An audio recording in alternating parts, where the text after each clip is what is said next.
PT1 के जोर पे बहुत ज्यादा फ्रॉड होते हैं। अब PT1 है क्या?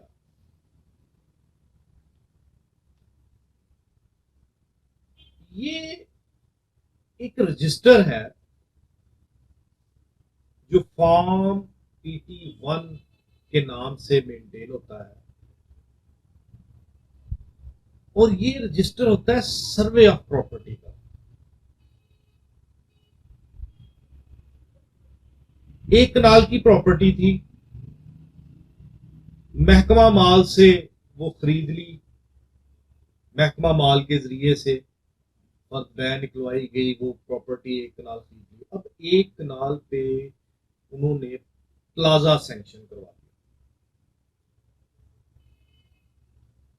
कि जी हम इस पे 20 मंजिल, 30 मंजिल, 40 मंजिल, 50 मंजिल का प्लाजा बनाएंगे, एक फ्लोर पे 40 दफातर होंगे या 10 फ्लैट्स होंगे, दिस एंड दैट, जो भी फॉर्मेशन हो वो मंजूर करवा लेते हैं।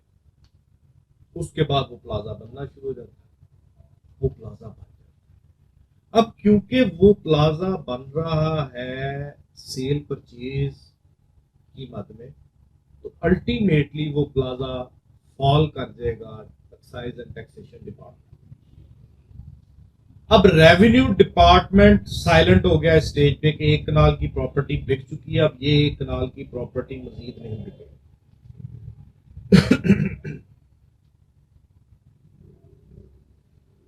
मजीद तब बिकेगी जब ग्राउंड फ्लोर में मां जमीन मालक बेचेगा। अगर जमीन के साथ ग्राउंड फ्लोर नहीं बेचेगा तो रेवेन्यू रिकॉर्ड उसी मालक के नाम पे साइलेंट रहेगा। 100 साल, 200 साल, 500 साल बाद भी वो प्लाजा क्लैप्स करेगा या उसको गिराया जाएगा, तो उसकी जमीन का मालक वो 100 साल, 200 साल, 400 साल पहले वाला ही होगा। उसकी आने वाली नस्लों के ऊपर वो डिवॉल्व करे। अब उसके ऊपर जितने फ्लैट्स थे, जितने ऑफिसेस थे, जितनी शॉप्स थी, जो कुछ भी था, वो उसके मालक हैं। जब दोबारा बनेगा, या तो वो किसी को कहेंगे कि ये इतने पैसे ले ले हमें बना दे,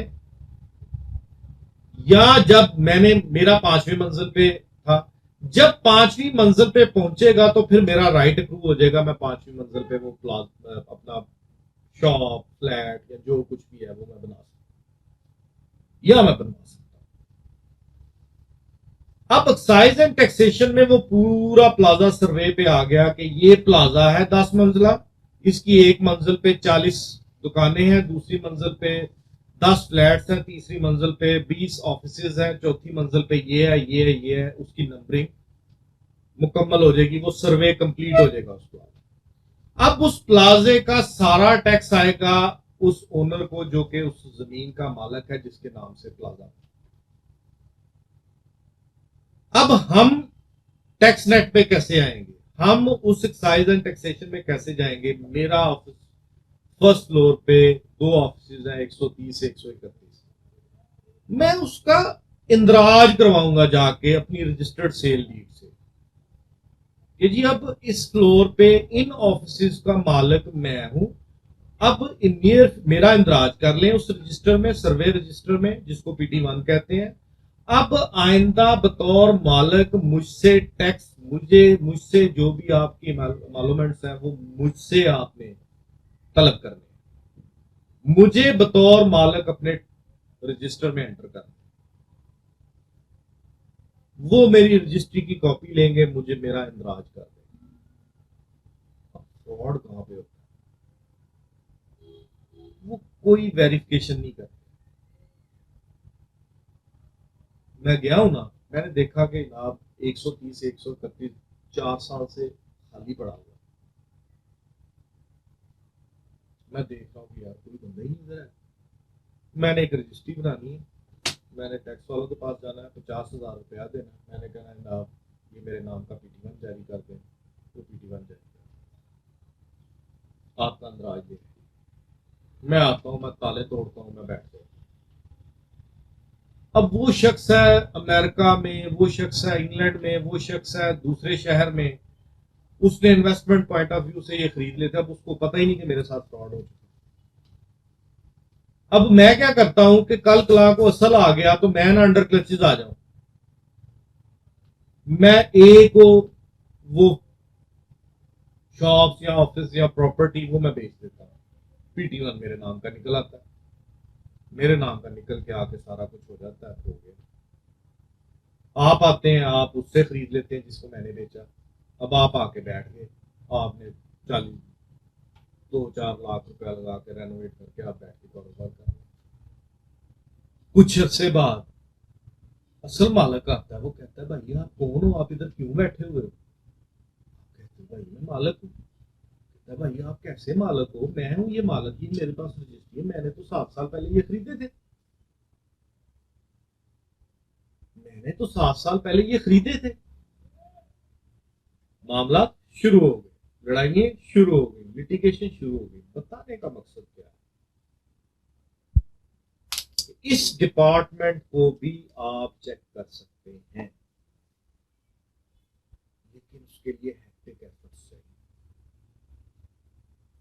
अगर वो आप कर लेते हैं तो फिर आपसे, आप ए से खरीद रहे हैं, ए की रजिस्ट्री चेक करवा लें, जेन्युइन जेन्युइन, ओके ओके। आप बी से खरीदते हैं, आप बी की रजिस्ट्री चेक करवा लें, ओके ओके, जेन्युइन जेन्युइन।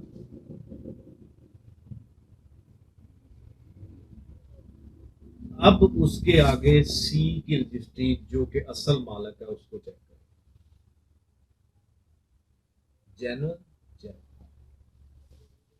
अब सी जो कह रहा है मैं असल मालिक हूं, उसको डिस्टर्ब किया गया एक जाली रजिस्ट्री से। जब जाली रजिस्ट्री से उसको रिप्लेस किया गया, उसके और उसके अंगूठे वेरीफाई करा ले,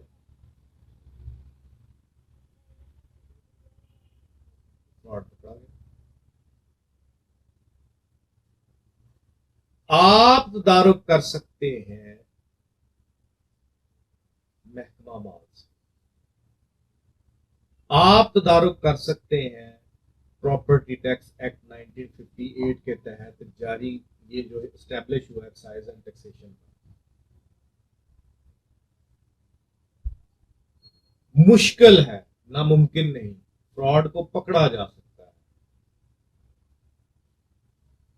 वही तरीकाकार अपनाए जो तरीकाकार आप रेवेन्यू दे।